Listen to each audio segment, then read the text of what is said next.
Kapatid na Jeriel at mga mahal na kapatid na kasama natin sa oras na ito, binabati natin sila ng magandang araw at magandang gabi naman sa ibang mga kapatid natin at kaibigan na sumusubaybay sa ating ginagawang pag-aaral, kapatid na Jeriel.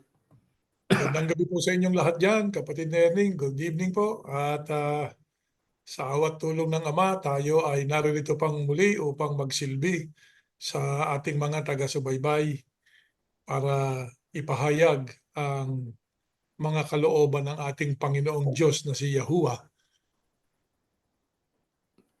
Tama po yan. Pero bago tayo mag-umpisa, tayo muna ay manalangin, mga kapatid. Ama namin Diyos, salamat po sa iyong awa. Ibinabalik mo ang lakas ng iyong mga alipin upang maipagpatuloy po namin ang aming paglilingkod sa iyo. Mapanagutan namin ang aming tungkulin sa harapan mo sa magitan po ng paghahayag ng iyong mga salita na ito ang inaabangan mo at inaasahan na gagawin po ng iyong mga anak hanggat may lakas at may buhay kami. Itataguyod po namin itong gawain ito. Aman Diyos, hinihiling namin na sana'y samahan mo po kaming lahat, maging ang mga kapatid na kasama namin sa pag-aaral, ang mga inanyayahan naming mga kaibigan at mga panauhin namin. At naway makarating din ito sa iba't ibang mga tao, sa iba't ibang panig ng mundo, sa pamamagitan po ng teknolohiyang ginagamit po namin upang sila man ay makabahagi sa katotohanan ng aming ilalahad. Patawad po sa aming mga pagkakasala, Ama. Umaasa kami iyong sasamahan ng iyong mga anak sa ngalan po ng iyong lingkod, ang Panginoong Yahushua na aming tagapagligtas. Amen. Kapatid na Jeriel, ang ating papaksain ay tungkol sa lies, yung pagsisinungaling o kasinungalingan. Alam niyo, kapatid na Jeriel, sa Biblia ay maraming mga karakter ang mga nagsinungaling. Katulad alam natin ito, yung kasaysayan ni Ananias at Sapphira. Nagsinungaling sila kay Pedro, di ba? Opo. Alam natin po yan. Si Mikal, nagsinungaling din yan kay Saul. Pag-aralan nyo, mga kapatid. Sino pa ang mga nagsinungaling ayon sa talata ng si Saul, nagsinungaling din kay Haring David. Pag-aralan ninyo yung mga karakter na binabanggit namin. Si Rahab, nagsinungaling naman ito sa mga taong taga-Jericho, di ba kapatid na Jeriel? Tama. Na ang sabi nga roon sa Joshua chapter 2 verse 4, but the woman had taken the two men and hidden them. Kasi hinanap siya ng mga, may napansin yung mga taga-Jericho na may dalawang taong pumunta roon na titik-tik sa Jericho, di ba? Pero itong si Rahab, nagsinungaling. Rahab lies to Jericho men. Hindi lamang yan. Maging itong yung asawa ni Potiphar, yung pinaka-pinuno sa kasundulahan itong si Paraon, nung makarating si Jose sa Ehipto, di po ba? Ay nagsinungaling si asawa ni Potiphar, mismo kay Potiphar. Nang sabihin niya, na ang sabi, then she told him the story that the Hebrew slave you brought us came to me to make sport of me. Ibig sabihin, gusto niyang palabasin, nagsinungaling siya sa asawa niyang si Potiphar para pasamahin si Jose, na ang sabi, pumasok sa kwarto ko para ako ay pagsamantalahan. Pagsisinungaling din yon. Di ba? Meron pong isa, kapatid na Erning. Si Abraham. Isa pa rin yun. Si Abraham, nagsinungaling din yon. Oo, hindi lamang yan. Maging si Laban, nagsinungaling din kay Jacob. Bali itong si Jacob, ay kamag-anak itong si tiyuhin yata ito magtiyuhin. O di ba? At yun nga, yung mga anak ni Jacob, nagsinungaling kay Jacob. Di ba? Sabi dun sa Genesis 37:32, and they sent the coat of many colors, and they brought it to their father, and said, this have we found. Know now whether it be thy son's coat or not. Pinalalabas nilang namatay na yung kanyang anak na si Jose. Nagsinungaling mga anak niya sa kanya. Hindi ho ba? Yeah. Eto, si Isaac din nagsinungaling din kay Abimelech tungkol dun sa kanyang asawa na pinalalabas niyang kapatid lang niya. Ayun ang binanggit ng kapatid na Jeriel ay si Abraham nagsinungaling din. O So, si Jacob nagsinungaling din kay Isaac. Makikita ninyo? Si Sarah nagsinungaling, alam niyo kung kanino? Sa Diyos. O, sabi nga rin sa talata, ang sabi, Sarah denied it however saying, I did not laugh for she was afraid. Kasi napuna siya ng Diyos kung siya'y tumatawa eh. Nagsinungaling sa Diyos eh. Hindi ako tumawa. Kasi nagtawa siya dahil sa akala niya hindi totoo yung pangako ng Diyos. Kasi matanda na nga siya, baog pa eh, di ba? Ako, yeah. mabubuntis ako. Si Abraham, nagsinungaling din kay Abimelech. Alam na alam natin yan. At saka Yan, hindi ibig lamang sabihin lang, mga tao yan eh. mga tao yan eh. Si Abraham, nagsinungaling din kay Paraon. Yeah, Sino yun na pa? nga. Ito, Sabi niya, grabe. kapatid niya si Sarah. O yeah, ganun nga. Ito pang mas matindi rito. O di ba? Etong ang serpiente nagsinungaling kay Eva. Alam natin kung sino yung serpienteng yon. Yeah. Yun po ang demonyo. Ngayon Oh, kapatid na Jeriel, kaya natin pinag-aaralan itong lies. Kasi may tinatawag na white lies. Pero lies din yan eh, kapatid na Jeriel. Ano masasabi niyo ron? ang kasinungalingan ng tao, isa sa mga kasalanan ng tao yan eh. Yung pagsisinungaling. Ano po?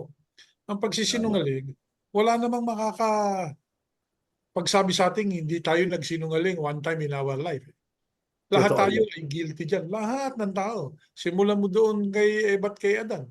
Oh, di ba? Meron na yung demonyong ahas na naroon. Oh, yun yung Mhm. mga sinungaling din. Si Cain, nagsinungaling din. Lahat yan eh. Kaya kahit yung mga propeta, kahit yung mga magagaling na karakter ng Biblia, isa lang talaga kapatid na Erning eh. Ang hinding-hindi nagkasala, ang Panginoong Yahushua. Kaya lahat Eksakto. na yan, lahat ng tao, vulnerable tayo eh sa paggamit ng kasinungalingan. Totoo yun. Ay ang mas matindi pa diyan, pag ginamit natin ang Biblia sa kasinungalingan. Oo, so hindi lang kasinungalingan. Pag ginagamit mo sa kasinungalingan ng Biblia, ipinandadaya mo sa tao ang mga salita ng Diyos. Yan ang isang mabigat na kasalanan sa Diyos yan. Kapag yung kanyang mga salita ay ipinandaya ng mga nangangaral sa kapwa niya tao. At ang mga taong yun na nakapakinig sa kanya ay naligaw dahil sa kanyang kabulaanan o kasinungalingan o hindi pagsasabi ng buong katotohanan, mabigat na kasalanan sa harap ng Diyos yan. Totoo po yun. Ano katunayang mabigat po yan? Wala ito sa ating slide, no? I will read this po sa Pahayag 21:8. Ang sabi rito, pero nakakatakot ang sasapitin ng mga duwag, mga ayaw sumampalataya sa akin, marurumi ang gawain, mga mamamatay tao, mga immoral, mga mangkukulam, mga sumasamba sa mga Diyos-Diyusan, at sa lahat ng sinungaling.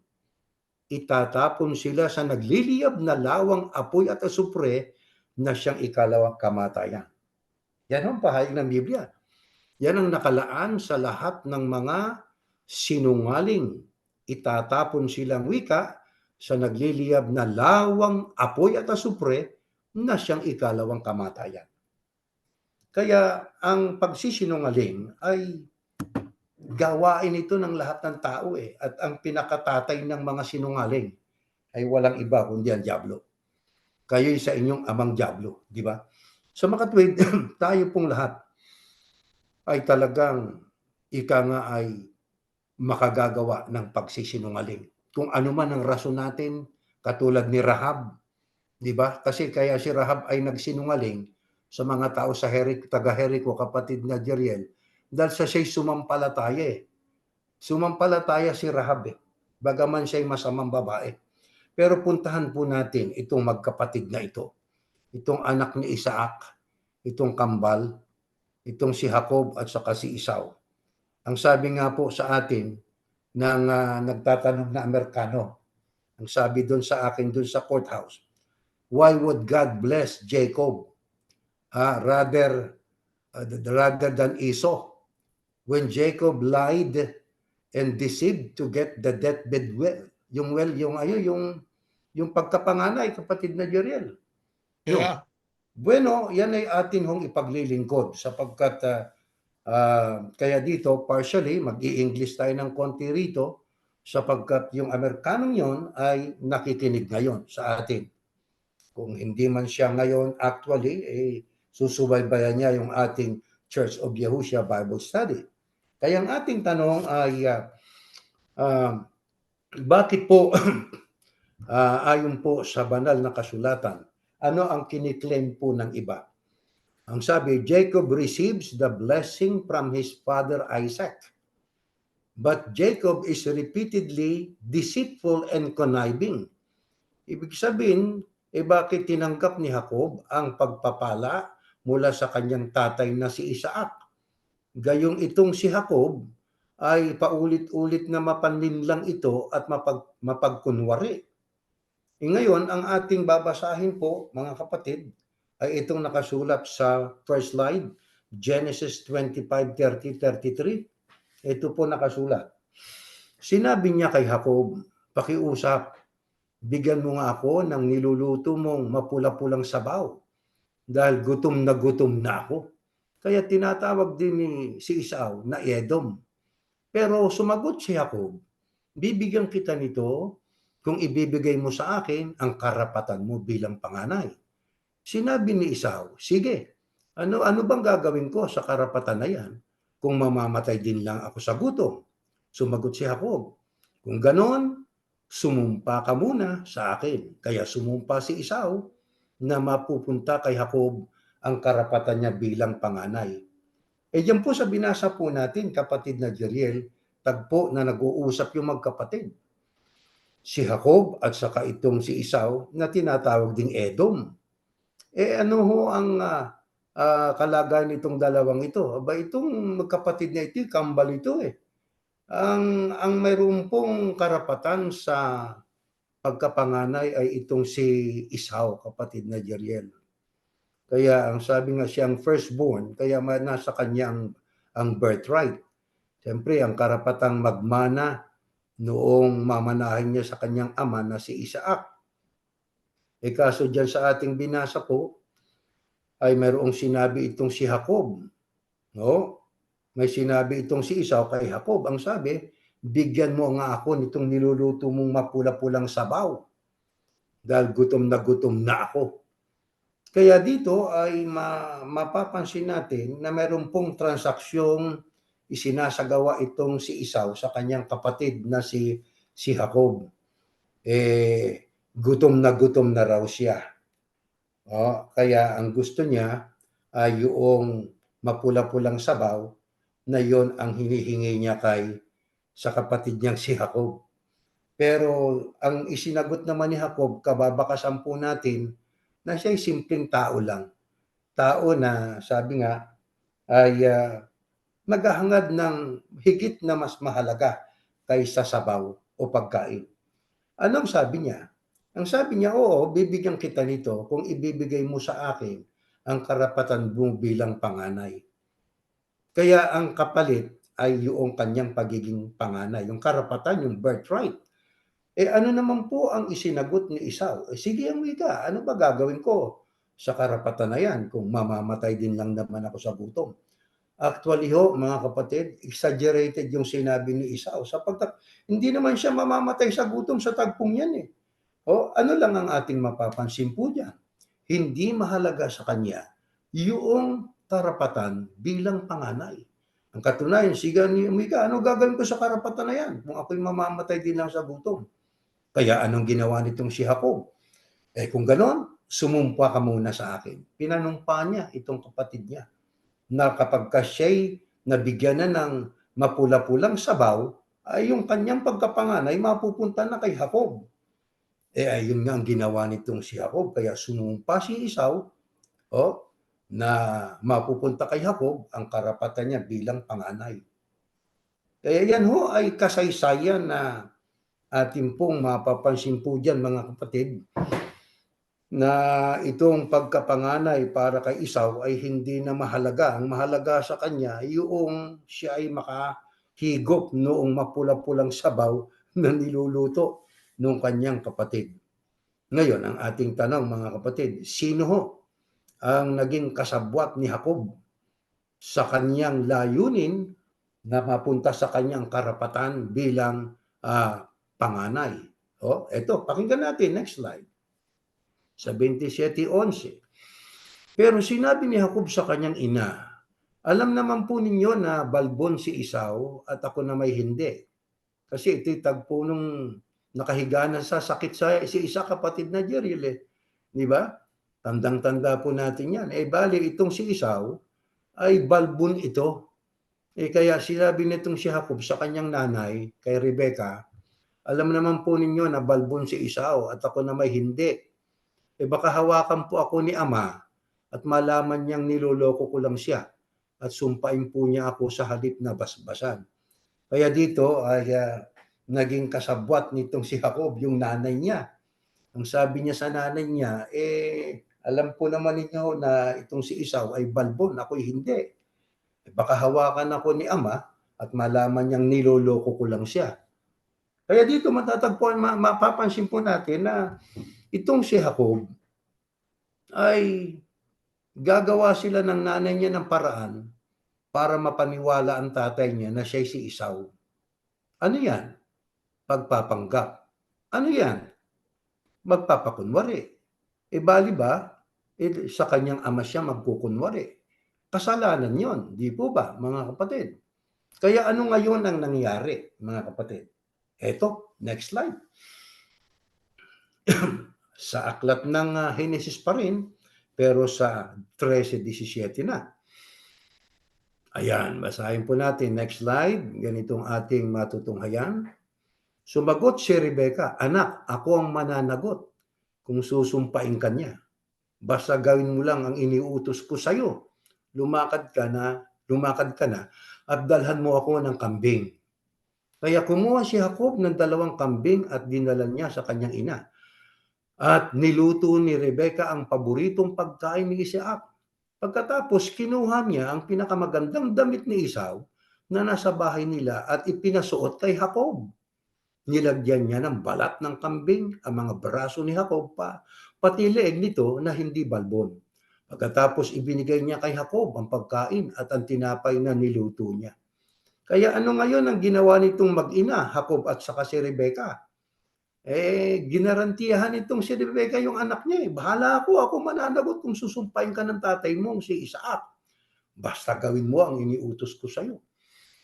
Ano yung iniutos ni Rebecca sa anak niyang si Jacob? Ang sabi, dalan mo ko ng kambing.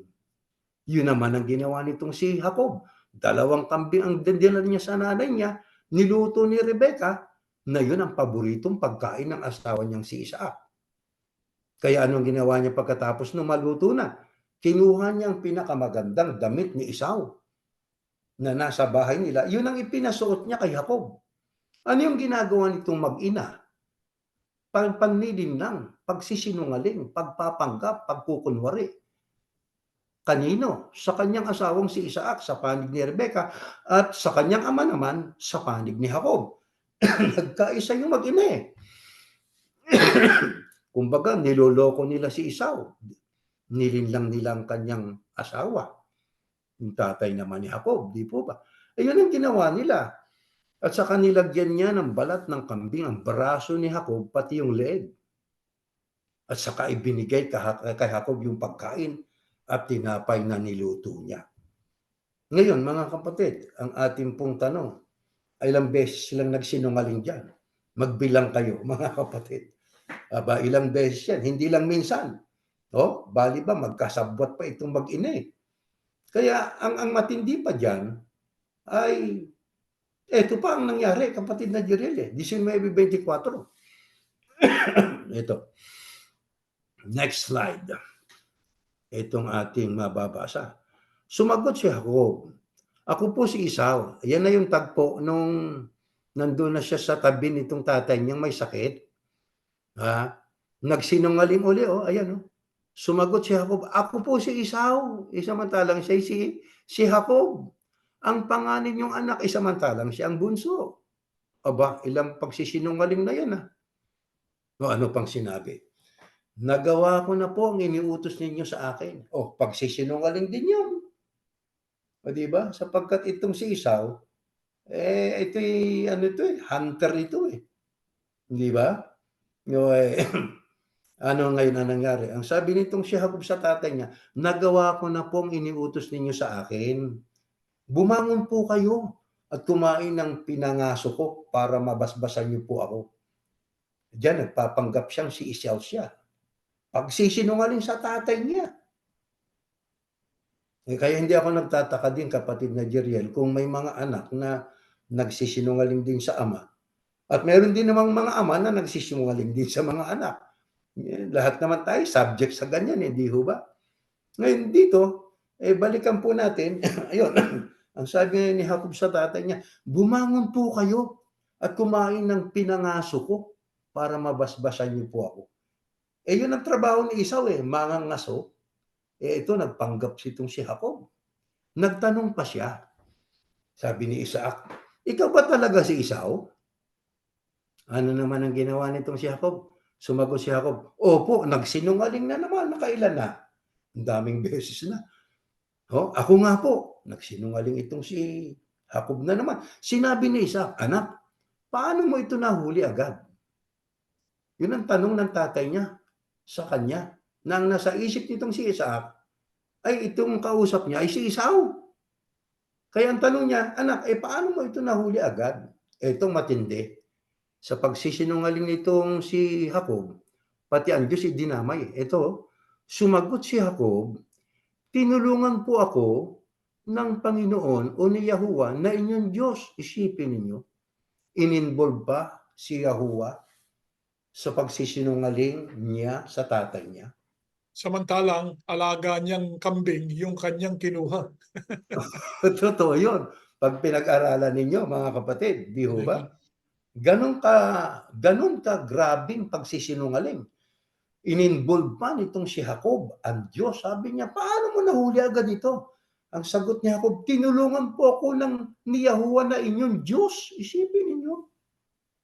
Kaya ang ating pong tanong ay, bakit po ibinigay ng Diyos ang blessing o basbas kay Jacob imbis kay Esau? Anyway, alam na alam naman po natin na itong si Jacob, baliwala sa kanyang pagkapanganay niya. Ito ang proof. Pakinggan natin. Next slide. Pakibasa po, kapatid na Jeriel. Binigyan agad siya ni Jacob ng tinapay at sabaw. Pagkatapos niyang kumain at uminom, umalis siya agad. Dahil sa ginawang iyon ni Esau, binaliwala niya ang karapatan niya bilang panganay. Yan po ang binaliwala ni Esau. Yung karapatan niya. Binaliwala niya. Ipinusta niya, sabi nga Kaya, ipinusta niya, kinaya pinagpalit niya. niya, itinrade niya sa pagkain. Great. Ano naman ang gusto nung kanyang kapatid na si Jacob? Mahalaga kay Jacob yun, sapagkat naroroon ang basbas ng ating Panginoong Yahuwah. Kaya, ang nangyari, ibinigay ng Diyos doon sa nagpapahalaga. Yan lang yan . Ibinigay ng Diyos doon sa nagpapahalaga. Nagsinungaling si Jacob sa harap ng kanyang ama. Pero bakit ipinagkaloob pa rin ng Diyos yung basbas ng pagkapanganay? Sapagkat yung si Jacob nagpapahalaga doon sa basbas ng pagkapanganay. Tama. Samantalang ang kanyang kapatid, binaliwala niya. Walang kwenta sa kanya yung basbas ng Diyos, pero mahalaga kay Jacob. Isipin niyo, kapatid na Jeriel, no? Sa mga tweet, ang ginawa nitong si Jacob ay mas pinahalagahan niya yung basbas na manggagaling sa ama niya na sinasampalatayanan niya na yun ay basbas na galing sa Diyos, sapagkat tandaan natin, di ba? Ang sabi, sa isang pamilya, pagpapalain ng buong pamilya sa buong sanglibutan. Itong si Yes. Esau, dapat sa kanya sa kanya sana ang linya ng katuparan ng basbas na ipinangako ng Diyos kay Abraham Pero Tama. kung binaliwala niya ang karapatan niya bilang panganay, ay yung karapatang yun napunta ngayon sa kanyang bunsong kapatid, yung kakambal niya na si Ayan. Jacob. Mhm. Ngayon, ayon po kay Apostol Pablo, anong uring kasalanan ang ginawa nitong si Esau? Next slide po. Ito sa Hebreo. Ganitong ating mababasa, mga kapatid. Ano Next tawag slide. diyan? Anong katumbas sa kasalanan na itong ginawa Basahin ko nito? po. Ingatan din ninyo na wala ng sino man sa inyo ang gagawa ng sexual na imoralidad o mamumuhay ng gaya ni Esau na hindi pinahalagahan ang mga espiritual na bagay dahil ipinagpalit niya ang karapatan niya bilang panganay sa isang kainan. Ayan, yan ang sabi ni Apostol Pablo, kapatid na Erling. Una, Mhm. binibili na niya yung mga Yahusyano sa panahon niya o yung mga nakikinig sa kanya na huwag na kayong gagawa ng sexual na imoralidad o mamuhay ng gaya ng Esau. Eh, ano ba ginawa ni Esau? Eh, hindi niya pinahalagan eh. Alin ang hindi niya pinahalagan? Yung kanyang pagkapanganay. Ano katumbas nun? Yung espiritual na bagay. Yung basbas ng Diyos, hindi niya pinahalagaan. Oh, saan niya pinagpalit? Sabi diyan, eh. Pinagpalit niya sa kainan, sa pagkain. Yung nga kanina, doon sa Sabaw. mapulang sabaw. Oh, di ba? Sa mapulang sabaw, pinagpalit yung kanyang yung buhay espiritual niya sana. Yung biyaya sanang para sa kanya. Nawala tuloy yung karapatan na yun. Nawala, nawala. Kaya ang tawag pala dun yung Apostol Pablo, sexual na immoralidad o Yeah, immorality o yeah. immoralidad. Immoralidad sa harap ng Diyos yun eh. Sa harap ng Diyos yan. Bakit naging immoralidad sa harap ng Diyos? O sabi nga pang-insulto sa Diyos yun eh. Yan, Bakit? Eh, ikaw ang panganay. panganay eh. Ikaw ang babasbasan ng Diyos. Ikaw ang bibigyan niya ng biyaya. Pero binaliwala mo yung biyayang ibibigay ng Diyos. O di sino ngayon ang iyong ininsulto? O di yung magbibigay sa iyo, si Yahuwah mismo. Isipin mo, yung pagpapalang para sa iyo, ipinagpalit mo sa pagkain. Bakit? Hindi mo pinahalagahan yung mga bagay na pang-espiritual. Yan ang ginawa po ni Esau. Ngayon, Mhm. tandaan natin yan, ano po, mga kaibigan, mga tagapakinig. Ang naging kasalanan ni Esau, kaya inalis na sa kanya ng Diyos yung pagkapanganay at ibinigay sa kanyang kapatid, kahit pa yung kanyang kapatid ay nagsinungaling, ano po, sa harap ng kanyang sariling ama, ano, sapagkat ang ginawa ni Esau ay karumal-dumal sa paningin ng Diyos. Tama po yun. At saka ang idinahilan pa niya, kaya niya nagawa yun ay yun exaggerated Hindi naman siya Yes. mamamatay. Ito kasi yung sabing dahilan niya Sa next slide, 25:32. Ito ang sabi ni Esau, kaya binaliwala niya yung bagay na espiritual, Next slide. pinagpalit yung mga bagay na panlupa, pagkain. Ayan Yan. sa 25:32 ay ganitong ating mababasa. Sinabi ni Esau, "Sige, ano bang gagawin ko sa karapatan na yan kung mamamatay din lang ako sa gutom?" Ba Uh, isipin niyo, mamamatay ba siya? Sa tagpong yan, mamamatay ba siya sa gutom? Ang totoo, exaggerated Yan ay pananalita ng tao na balewala sa kanya yung karapatan bilang panganay. O sige, yan pagkapanganay ko, basta pakainin mo ko, mamamatay ako sa gutom 'di ba? Anong sagot ni Jacob? Kung gano'n, sumumpa ka muna sa akin. Kaya sumumpa si Esau na mapupunta kay Jacob ang karapatan niya bilang panganay. Alam niyo, 'pag sinabing sinumpa, pangako. Yung pangakong yun, tinupad ni Esau yun. Kaya napunta ang karapatan bilang panganay, yung birthright bilang tagapagmana at daluyan ng mga biyaya ng Panginoong Diyos na si Yahuwah, napunta kay Jacob, mga kapatid.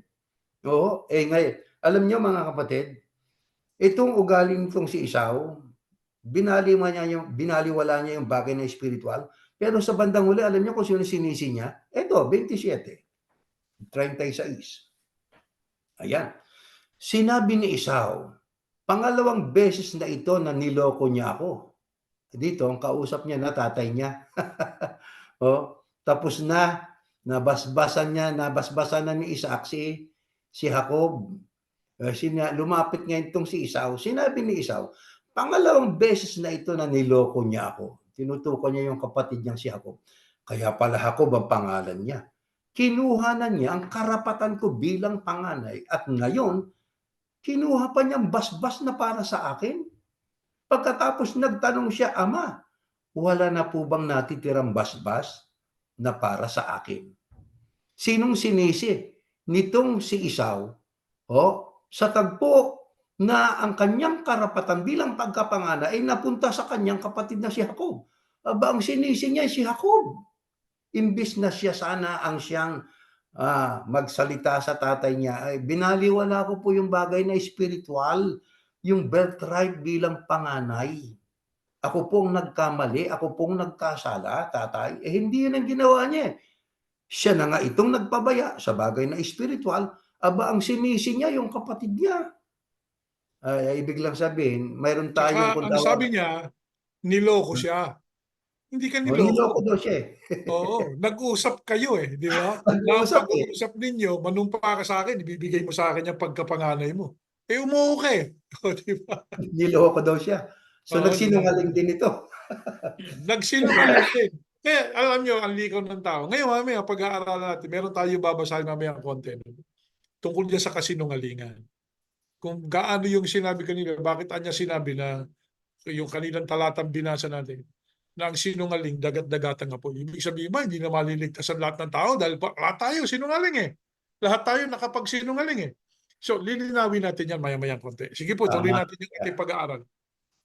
Ngayon, alam nyo, bakit po sa kabila na itong si Jacob ay nagsinungaling at sabi nga ay in-involve pa ang Panginoon Diyos Pero alam nyo, ang pinili pa rin ng Panginoon Diyos para tumanggap ng basbas ay si Jacob na nagsinungaling kaysa kay Esau. Di ho ba? Na kumbaga parang kaawa-awa dahil sa gutom isipin mo na wala na sa kanya yung pagpapahalaga sa karapatan niya. Pero alam nyo, mayroon pong hula Anong hula? Pakinggan po natin. Next slide. Sa 25-23. Ito. Manggagaling sa dalawang sanggol na nasa tiyan mo. Hindi pa ipinanganak itong dalawang sanggol na ito. Nasa tiyan ng nanay nila, si Rebecca. Ang sabi sa hula, manggagaling sa dalawang sanggol na nasa tiyan mo ang dalawang bansa. Dalawang grupo ng mga tao na maglalaban-laban. Ang isa'y magiging makapangyarihan kaysa isa. Ang nakatatanda ay maglilingkod sa nakababata niyang kapatid. May hula na pala. Ayan. Kaya ganon. Matutupad. Mayroong hula na po na ipinagpauna na ng Panginoon Diyos na yung dalawang sanggol sa sinapupunan ni Rebecca ay diyan manggagaling ang dalawang grupo ng mga tao na maglalaban-laban. Ang isa'y magiging makapangyarihan kaysa sa isa. Ang nakatatanda ay maglilingkod sa nakababata niyang kapatid. Yan nga po ang natupad. Nangyari, di ho ba?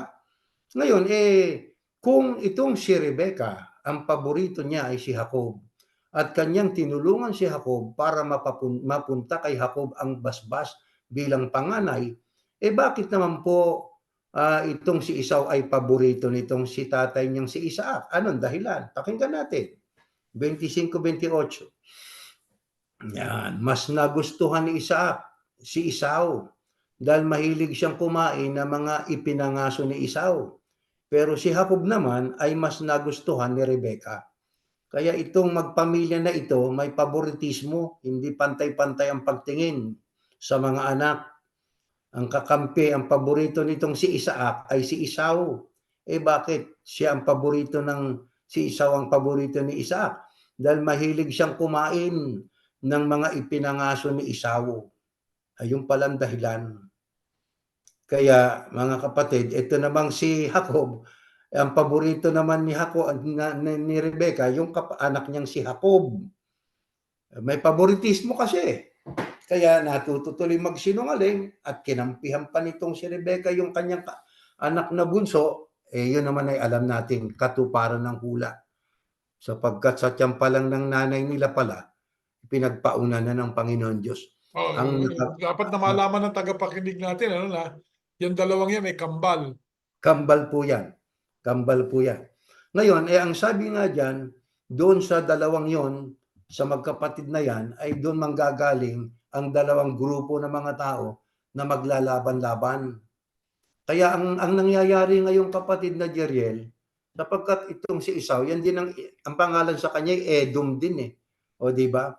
Ang sabi po, isang si Esau is considered to be the progenitor, siyang pinagmulan o ancestor, hindi lamang ng mga Edomites, pati na ng mga Kenizzites at saka Amalekites. At saka itong mga mga Edom, alam nyo kung saan sila nakatira ngayon? Yan ay nasa Dead Sea, what is now West Central Jordan at sa Palestina. O di ba yung Hamas ay taga-Palestine yan, ay sumugod sa Israel. Kaya natupad din yung hula mula sa dalawa mong anak na yan, Jacob at Esau, diyan manggagaling ang dalang grupo na mga bansa na maglalaban-laban. Kaya hanggang ngayon, kaya nangyari itong mga gulo sa Middle East ngayon Yan pala may kinalaman sa hula ng Panginoon Diyos at may kinalaman sa lahi nitong si Abraham.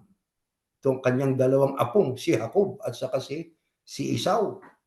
O di ba? Kaya ang Diyos ay iba ang paraan niya sa paraan ng tao. Ibang paraan ng pag-iisip ng Diyos sa pag-iisip ng tao. Kung sa punto de vista lamang natin siguro titignan, baka hindi karapat-dapat na pagmula ng maraming bansa itong si Jacob sapagkat sinungaling siya. Pero ang ginawa niyang pagsisinungaling dahil sa paghahangad niyang mapunta sa kanya, yung napakahalaga, yung pagiging panganay, no? Kaya siya ang bunso na naging panganay. Dahil nga itong si Esau ay hindi niya pinahalagahan yung karapatan niya bilang panganay. Kaya ang Diyos ay pumipili ng mga tao na para bang sa paningin natin ay hindi karapat-dapat. Karapatan ng Diyos yun ang pumili di ba? Karapatan niyang pumili at ang pinili nga niya ay itong si Jacob. Ang tanong natin, ito bang si Esau? Nung sabi niya, Ama, wala na bang natitirang basbas para sa akin? Ano nangyayari? Ito pakinggan natin sa bahayag ni Apostol Pablo sa Hebreo. Ingatan nyo na walang sino man sa inyo ang tatalikod sa biyaya ng Diyos. Ang ginawa kasi nitong si Jacob, tumalikod dun sa biyaya ng Diyos Isipin nyo siyang lumabas na una, siyang panganay dapat siyang tagapagmana at siyang tatanggap ng basbas. Pero hindi niya iningat. Tumalikod dun siya sa biyaya ng Panginoon Diyos Ang sabi, at huwag ninyong hayaang umiral ang samaan ng loob sa inyo at marami madamay. Ayan. Kaya yan ang payo sa mga Yahusyano maging sa lahat ng mga tao ngayon. Huwag niyong hayaang umiral ang samaan ng loob sa inyo at marami ang madadamay. Kaya sa isang pamilya, pagka ang naghari ay samaan ng loob, kahit mag-ama, mag-aaway. Kahit mag-ina, mag-aaway. Kahit magkapatid sa laman, mag-aaway. Kailan? Pagka ang pinairal natin, sama ng loob. Hindi masama ang magalit Ang masama ay yung tayo magtanim ng sama ng loob o puot. Tuloy natin. Ingatan din ninyo na walang sino man sa inyo ang gagawa ng sexual na immoralidad o mamumuhay ng gaya ni Esau na hindi pinahalagahan ang mga espiritual na bagay. Dahil ipinagpalit niya ang karapatan niya bilang panganay sa isang kainan. At alam niyo na rin na pagkatapos ay hiningi ni Esau sa kanyang ama ang pagpapalang nauukol sa panganay pero tinanggihan siya sapagkat hindi na mababago ang ginawa niya. Anumang pagsisikap at pag-iyak ang gawin niya. Kaya kahit na nagsisi itong si Esau, nagmakaawat umiyak sa tatay niyang si Isaac, wala na. Hindi na mababago ang ginawa niya. Anumang pagsisikap at pag-iyak ang ginawa nitong si Esau. Kaya ibig lang sabihin mga kapatid, pagdating sa spiritual na bagay, magiging maingat tayo. Baka ang mga tao ay gagamitin ang talata ng Biblia para tayo turuan ng hindi tama. At ang mali, ang kasinungalingan, pag nakasanayan na, mukhang nagiging totoo na. Di ba, kapatid na Jeriel? Tama po. Nagiging totoo na eh. Bakit? Nasanay na kasi eh. Kaya, gayahin natin ang mga Beryano. Sa ating pagsisiyasat at pakikinig sa mga aral ng Panginoon Diyos, nagkalat po dyan ang kasinungalingan. Ang sabi nga eh, dapat siyasatin yung bawat espiritu eh, sapagkat maraming mga huwad na mga propeta. Maraming bulaan eh. Kaya paano ho natin makikilala ang isang mangangaral kung siya nga ay tunay na mangangaral ng Panginoon Diyos? Una ho, ang binabasa niya galing sa Biblia. Hindi lamang yon, logical. Di ba? Ano pa? Factual. Kaya kailangan po sa isang nakikinig sa mga mangangaral ay kanyang isinasaalang-alang, totoo ba ang binabasa nito? Totoo. Ngayon ang tanong, totoo ba aplikasyon nito? Logical ba ang kanyang pagtuturo? Biblical ba ang pagtuturo niya? Baka ang ginagawa niya pagbasa ng talata ng Biblia ay totoo yung binasa niya, pero pagdating sa naratibo, iba na ang kanyang narration, kapatid na Jeriel.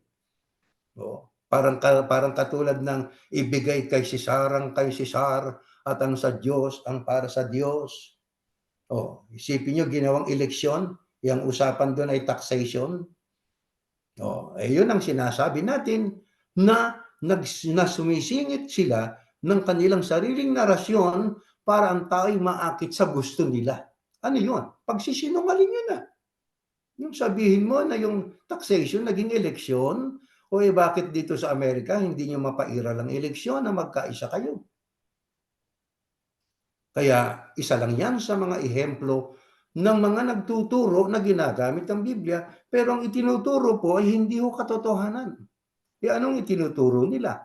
Kasinungalingan. Kaya dapat talagang mag-ingat tayo. Kaya sinong dapat nating tularan? Ayun nga, yung ating paksa. 1,001 tanong ng mga Beryano. Ang mga Beryano ho palatanong. Kaya tayo dapat maging palatanong.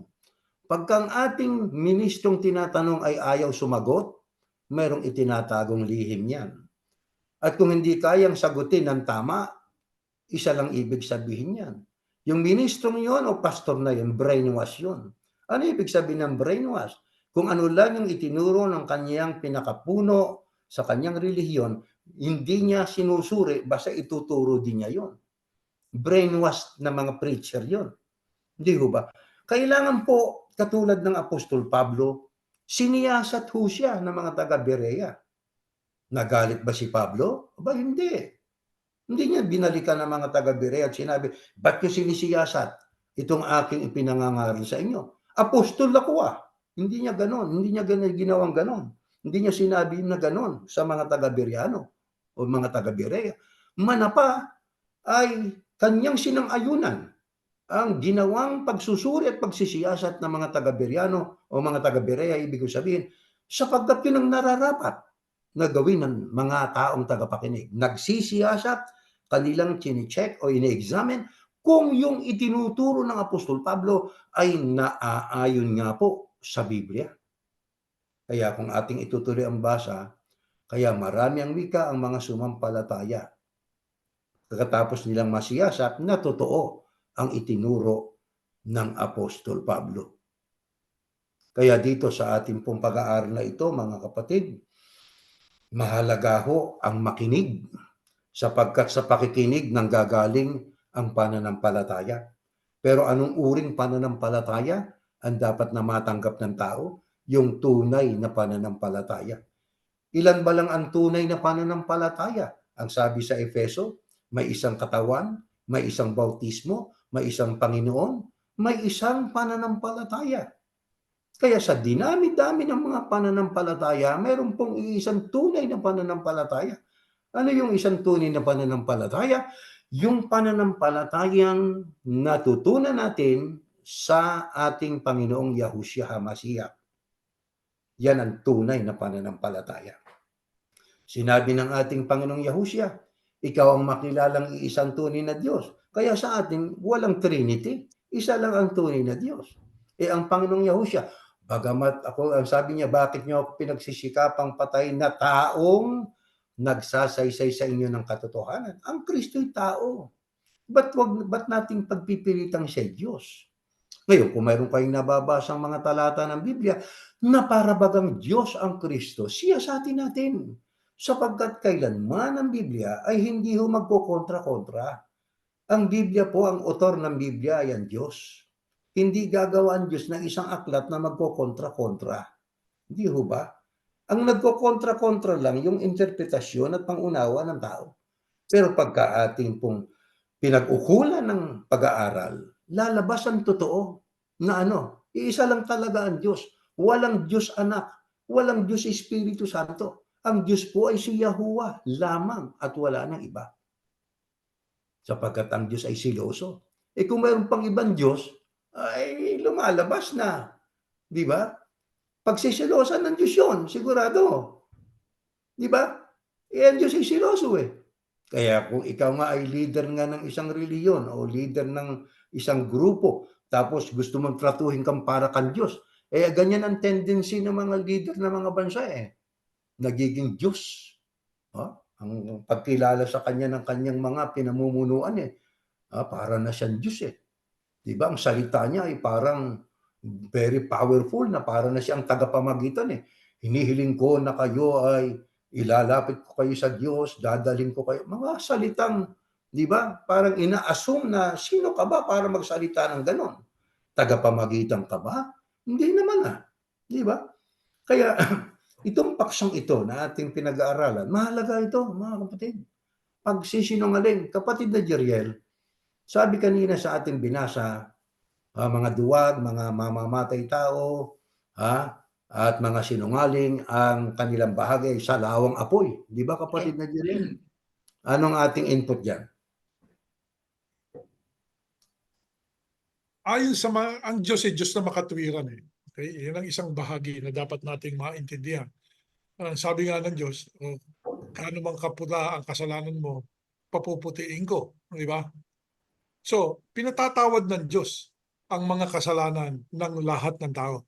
Ang isa sa mga kasalanang nagagawa natin, yan nga yung pagsisinungaling. Yung pagsisinungaling. Kaya ang Diyos, ang siyang may prerogatibo o siya ang mayroong pagpapasya kung sino ang patatawarin niya, kung sino ang parurusahan niya dahil Tama. sa pagsisinungaling. Ngayon, marami mga taong nag-aral din na nag-research sila sa mga bagay na yun. Sabi nga ay kailangan nating madistingge yung iba't ibang degree ng pagsisinungaling. Ano po? Sabi, every lie, ang ibig sabihin ng bawat kasinungalingan, that is false speech. Yung pagsasalita ng hindi totoo, yan pagsisinungaling. Ano? Ang intention niyan to deceive. Merong intention niyan to deceive para makapanlin lang. Yan against doon sa utos ng Diyos. Actually, nakasulat dyan sa 10 utos, yan yung ikawalong utos Di ba? Huwag kang Tama. magsisinungaling. Kaya ang lahat ng pagsisinungaling or all lies, every lie is a sin. Pero ang sin na patatawad. Provided, sabi nga it constitutes grave matter. No, in fact, the gravity of a lie is measured against the nature of the truth deforms. Okay. Okay. Yung gravity ng pagsisinungaling mo, masusukat yon doon sa katotohanan ng diniporma mo. Yung katotohanan ng sinira mo. Ano? Diyan susukatin yan. Oh? Ano ang sinisira ng ibang mga preacher? Katotohanan galing sa Diyos. Na ang intensyon mo, lokohin yung mga tao. Kung maaaring sabihin na, hindi ko namang intensyon yan Pero yun ang naging resulta ng ginawa mong pangangalikot doon sa mga talata ng Biblia. Di ba? Kinalikot mo Kaya yung tao, napapaniwala mo sa mga bagay na hindi totoo. Ano binunga sa kanila nun? Nalayo sa Diyos. Sa halip na napalapit sa Diyos, napalayo sa Diyos. Yan. Katumbas yan ng kasalanan ni Esau. Totoo yun. Hindi pinahalagahan yung sa Diyos. Kasi maraming preacher ngayon magsasalita, basahin ng Biblia, hindi naman yun ang mensahe ng Diyos, pero yun daw ang mensahe na ipararating sa mga tao. Para ang mga tao, sumunod sa kanila. Para ang mga tao, dumami mga miyembro nila para marami rin siyang pagkakakitaan sa mga tao na yan. Kaya, sumasampalataya tayo, ang Diyos ay Diyos na makatwiran.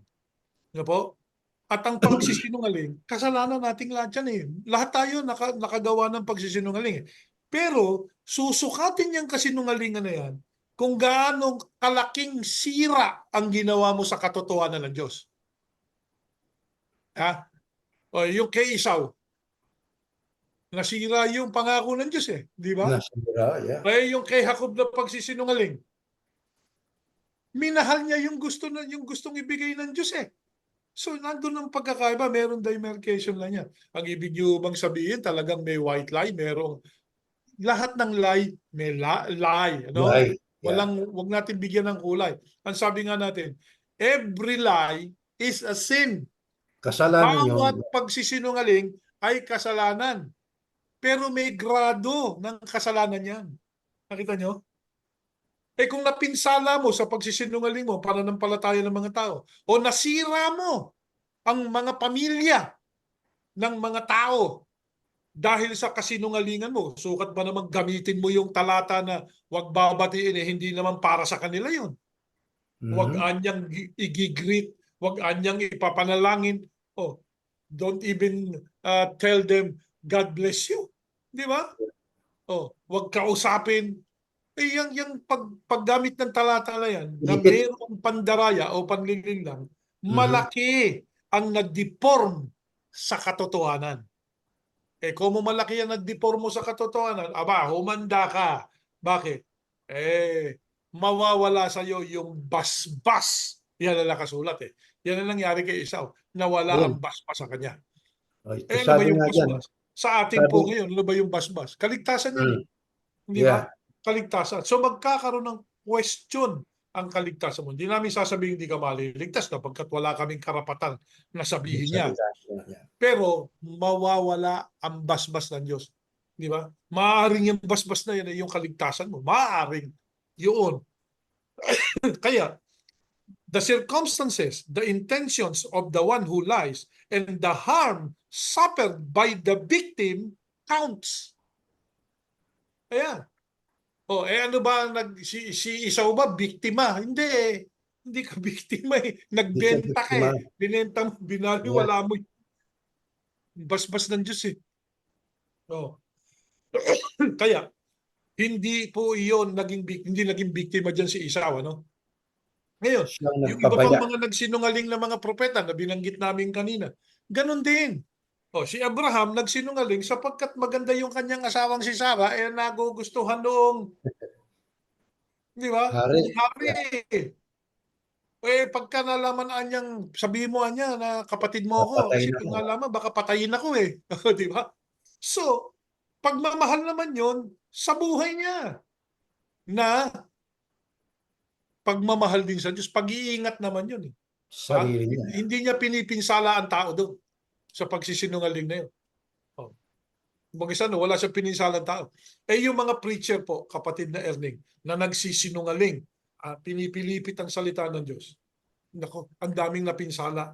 Napinsala ang pananampalataya ng maraming tao. Isipin mo, yung ibang nagsinungaling, napasamba mo mga tao sa larawan. Di ba? Totoo yun. Yung iba naman, isipin mo, nauto mo yung mga taong magpakamatay. Nasabi mo, yun ang gusto ng Diyos. Yeah, exactly. Yung iba naman, ibinenta yung kanyang mga ari-arian para mapunta sa iyo lahat. Hindi naman ikaw katulad ng kalagayan noong panahon na niya sa Sapira ng iglesia inuusig noon, kaya iniutos sa kanila ibenta at sila anyay kung ano kailangan ng bawat sambahayan, yun ang pagkakaloob at paghahati-hatian nila. So, marami pong bagay Pero dalawang bagay lang ang pagsisinungaling. Yung isa, nakapinsala ka ng maraming tao. Yung isa, wala kang pininsala, kundi iniligtas mo lang ang sarili mo. Katulad naman yung si Rahab, masamang babae yun, ano? Pero kung siya ay sumampalataya, sa sinugo ng Panginoon Diyos, iningatan niya, eh. Nagsinungaling siya do'n sa mga kababayan niya, eh, 'di ba? Yes. Ano naman 'yun, abay sa panig ng Diyos 'yun, nagpagsisinungaling para ipagtanggol ang mga sinugo ng Panginoon Diyos, Ayun. 'di ba? Correct. Maraming iba't ibang dahilan, pero 'yun nga katulad ng sinabi ng kapatid na Jeriel, kapag ginawa mo ay nilikot mo Biblia, pinaniwala mo yung mga tao sa mga bagay na hindi naman totoo, ang narration mo ay iba kaysa na nakasulat sa Biblia, pagliligaw ng kaluluwa 'yun, mabigat na kasalanan 'yun. Aplikable sa gano'ng tao ang nakasulat sa binasa natin, sabi sa ibaba, sapagkat hindi na mababago ang ginawa niya, anumang pagsisikap at pag-iyak ang gawin niya. Yan ang mabigat. Mabigat 'yan 'pag Kaya dito po espirituwal sa na Iglesia ni Yahusha, sinisikap natin na hindi sarili naming naratibo. Yung naratibo mismo ng Biblia, andiyan na po eh. Nakasulat na eh. babasahin na lang natin 'yan, eh. Babasahin na lang natin. Isipin nyo, nagagawa nga nung iba na pilipitin niya. Ano naratibo mo? Hindi, kailangan niya magkaisa tayo para yung mga politiko na yun lumapit sa atin eh. Power natin yan eh. Hindi power natin yan. Power mo yan, brother. Power mo yan. Kaya ang nilalapitan, ikaw eh. May palasyo ka eh, di ba? May palasyo din yung presidente dyan sa inyo. O, ikaw ang pupuntahan, hihingan ka ng tulong. Pagka naman nahinga mo na ng tulong, sasabihin mo, baliwala na sa amin yan. Hindi na, pagka kami nakaboto na, tapos na. Oh, bakit Mhm. nakapwesto yung mga utol mo, yung mga kapatid mo? Sabi nga, mga nakapwesto dyan sa Malacanang at kung saan-saan pa. Di ba? Yan ang maraming bagay na dapat questionin ng mga taong nakikinig sa bawat pinuno ng reliyon. Mabuti yung sabi nga, nagagalit ba kami dyan sa mga nagtuturo na yan? Hindi po. Masaya nga kami dahil naituturo nila ang Kristo eh. Kaya lang, sikapin sana ng lahat na maging matalino katulad ng ating panimula kanina. Huwag tayong padadaya. Sapagkat pag tayo nadaya, sabi nga eh, sige, nadaya sino? Si Esau. O ano, nawala sa kay Esau nung madaya siya dahil nagpadaya siya eh. Mhm. Hindi siya nagsiyasat eh. Oh, hindi niya ba namalayan yung sinasabi sa kanya nung kapatid niya? O sige, sumpa mo sa akin. Bibigyan kita nito pagkain, pero ibigay mo sa akin pagkapanganay mo. Isipin mo yan. Meron kayong deal eh, di ba? O, Yeah, hindi kaya, mo hindi nagsiyasat si Esau eh. hindi, Hindi basta niya na na, lang dahil ang pinahalaga niya, yung tiyan niya eh. 'yun diyan. Yung gutom niya, ayun ang mas mahalaga sa kanya eh. Oh, Yeah, hindi niya pinahalagahan yung kinabukasan niya, yung kinabukasan ng magiging sambahayan niya. Hindi niya pinahalagahan yun. Eh, yun ang pagpapahalaga ni Jacob. Nakita niyo? yeah, Kaya tayo po, kung ating ihahambing sa nangyari kay Esau at kay Jacob, oo, nagsinungaling si Jacob. Nagsinungaling din naman si Esau eh. Lahat naman nagsinungaling eh. Di sinungaling ba? pareho, eh. Oo, pare-pareho nagsinungaling eh. Pero, eto lang yan. Gaano natin pinahalagahan ang ating pagkakilala sa Diyos, ang ating pananampalataya. Oh, pag hindi ka nagsiyasat, hindi mo mapapahalagahan yan eh. Kasi akala nung iba, hindi, ligtas na ako dito eh. Oh, hindi mo ba siniyasat? Para kasi isaw na naman eh, di ba? Para silang Mm. si isaw eh, hindi nagsisiyasat. Sabi sa iyo, maliligtas kayo. Okay? Kailan kayo maliligtas? Pag tinanong natin yung mga kapatid nating Iglesia ni Cristo, sige, mga kapatid, sabi niyo, kayo lang ang maliligtas eh. Kailan ba kayo maliligtas? Ano isasagot nila sa atin? Sa paghukom lagi, Sa palagi text nila pag-oo, 'yan. maliligtas ako. Di para ka talagang si Isaw. Bakit ako naging para si Isaw? Sasabihin ganun. Di ba? Yeah, Eh hindi mo naiintindihan eh kung gaano kahalaga yung kaligtasan eh. Sabi mo sa paghuhukom ka maliligtas. O di hindi ka kasama doon sa unang pagkabuhay yeah, kasi yung kasama sa unang pagkabuhay, yun ang sasalubong kay Yahusha doon sa alapaap. At yun mhm, din ang ipakikilala niya sa kanyang ama na kanyang esposa. No? At yeah, pagkatapos po ng mga pangyayari dito sa mundo, pabababain si Yahusha na ating Kristo, kasama yung mga inuna niyang buhayin. Eh, doon ka pa sa paghuhukom ng Panginoong Yahusha, maliligtas ka mo. O di hindi ka kasamang bumaba, hindi niyo ba naisip yan? Hindi naisip ni Esau eh, na aagawin sa kanya yung ano eh, karapatan niya. karapatan niya eh. Eh bakit nga? Nadaya eh, hindi nagsiyasat. Kaya po tayo, Magsiyasat tayo. Tanungin natin. O kami po, ganyan ang ginawa namin. Noong una, wala kaming katanong-tanong eh. Bakit? Kasi kapag ka payapa ang tubig, payapa rin ang damdamin mo eh. Di ba kapatid na Erning? Kaya Sa pa din tayo. bakante na ako, payapa tubig. Nung nangyari sa atin, nung lumakas ang alon, nagkaroon ng dilubyo, hindi ka pa rin nagsiyasat, malaking pagkukulang na yan. Di ba? Kaya nga, sa atin ngayon, amin po kayong inaakit. Mag-isip kayo na katulad ng mga taga-Berea. Bago nyo sampalatayanan ang itinuturo sa inyo, tanongin nyo muna, siyasatin nyo muna, alamin nyo muna, ito ba talagang nasa Biblia? Kaya nga, sa mga pero itong Sabado at Linggo, sa susunod na Sabado at Linggo pa, pagkatapos nitong darating na ito, pakinggan ninyo ang mga aral na dapat ninyong questionin talaga sapagkat yan gigibain na parang pader ng Jericho. Actually, hindi nagigibain kapag giniba na di ba? Giba na. Giba na. Kaya yan ang ating pag-aaralan sa mga darating na panahon, mga kapatid. Kaya yung pagsisinungaling, kasalanan lahat yan. White lie, red lie, o anumang lie, anumang kulay ang bigay mo dyan. Kasalanan lahat yan. Ano po? Pero may level. Kapag ka, bagay, kahit na may level, kapatid na Erning, kapag nagsisi, ano sabi ng Diyos? Ay, mapapatawad pa rin. Oo, mapapatawad di ba? Mapapatawad ka ng Diyos Pag nagsisi, paano ka magsisisi? Tanggapin mo yung totoo. Di ba ba? Tanggapin natin yung totoo. Wag na tayong maniniwala doon sa iba pang mga kasinungalingan ng tao. Tanggapin natin yung totoo. Magsisi. Ayan yan Kaya maraming dapat questionin. Kahit na po itong mga kasama namin dito sa Iglesia ni Yahusha, magtanong pa rin kayo. Siyasatin pa rin ninyong mabuti. Talaga bang ito na tama?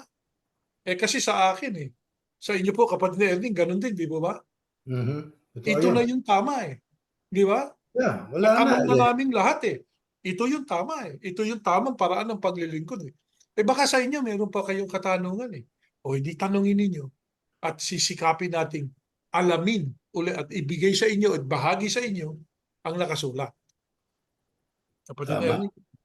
Bueno, kami umaasa sa ating ginawang pag-aaral na ito ay minsan pa na tayo po ay nakapag-share ng ating pananampalataya sa ating kapwa-tao at nawa sila naman ay magpatuloy sa pagsisiyasat hangga't may lakas at may buhay pa. Sapagkat ang buhay po natin, napakaikli ho nito di ba? Oo. Kaya hindi natin hawak, walang garantiya ang bukas para tayo mabuhay pa at sabihin tayo ay lalawig pa ang buhay. No, hangga't may buhay at may lakas po, kailangang gamitin natin ang pagkakataong ibinibigay ng Panginoon Diyos na tayo magsiyasat. Ang sabi nga sa 2 Korinto 6:2, ngayon ang panangukol, ngayon ang araw ng kaligtasan. Ngayon ang araw ng pagsisiyasat. Huwag nating ipagpaliban sa kana. Baka tayo po ay, ay maunahan ng ating kamatayan, sayang ang ibinibigay na panahon sa atin ng Diyos. Kapatid na Jeriel, tayo po ay mananalangin po muna. Sige po. Ama naming Yahuwah, maraming salamat sa iyo. Patuloy kang nahahabag sa amin. Itinuturo mo ang dapat naming gawin. Ama, lahat kami nagkasala sa iyo. Nagkulang kami. Nakapagsinungaling kami sa bahagi ng aming mga buhay. Pero Ama, sumasampalataya kami na ang katwiran mo ang maghahari. Kapag kahit gaanong kabigat ang aming naging pagkukulang, kung kami handang magsisi at magbago, patatawarin mo. Ama, maraming salamat sa mga pagkakataong patuloy mong ipinagkakaloob sa amin. Isbasan mo po ang lahat ng mga taong nilalang mo. Marami pa po ang hindi nakakaalam ng iyong mga kalooban. At kung meron man silang alam namin, Ama, na hindi yun ang kagustuhan mo. Kundi ang kagustuhan mo ay ang nakasulat, nakalimbag na mabuti't maliwanag sa iyong mga kautusan na nakasulat sa Biblia. Amen. Ama, tulungan mong maunawaan naming mabuti. At kami po na mga namamahagi ng iyong katotohanan. Huwag kaming natutukso na gamitin namin ang iyong mga salita para dayain ang tao. Opo. Hindi mo naman ipinasasabi yun ang aming sinasabi sa kanila. Opo. Ama, ihanda mo po ang aming puso't isip. Tulungan mo po kami na mga kamanggagawa mo na ang Opo. aming maipahayag sa iyong mga nilalang ay ang buong mong katotohanan. Opo. Sila'y magsiyasat ng buong inaw at Opo. patuloy na matuklasan ng iyong kalooban. Amen. Hihiling namin ang iyong pagpapala sa magdamag na ito. Ama, Opo. pagalingin din kami sa aming mga karamdaman Opo, at Ama. patuloy mo kaming buhayin, Ama, at Opo. kami naglilingkod sa iyo Opo. at hindi kami titigil ng Opo. pagsunod at pagmamahal sa iyo. Amen. Hinihiling po namin ang lahat sa pangalan ng Panginoong Yahusya na aming tagapagligtas. Amen. Amen. Sige po, kapatid na Erning. Good Sige night. po. Good night po sa inyong lahat. Good night po, mga Maraming kapatid, mga sige kaibigan. po. Thank you. Bye-bye.